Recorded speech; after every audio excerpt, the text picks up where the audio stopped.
everybody!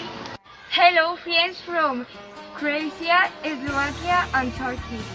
And also from France and Poland. This is our school, Sant Antoni Abat School. We live in Canals, a small town in the east of Spain. This is our school, Sant Antoni Abat School. This is our family. We are 50 students. We start our lessons at 8 a.m. and we finish at 2 p.m. and go home to have lunch. This year is different because COVID-19. We have to wear masks and wash our hands with hydrophilic gel. We have several subjects as science, maths, Spanish. We also have Valencia, the language we speak in this part of Spain. And history, technology, English and Greek.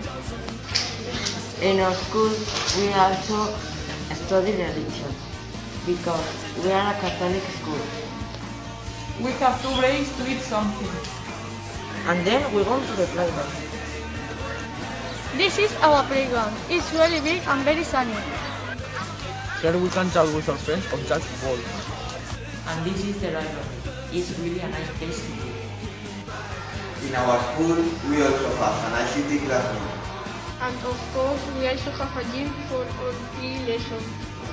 That's not all, we go on showing our school. There are more places that we want to show you. And also we want to show you our town, Canals. See you soon in our next video.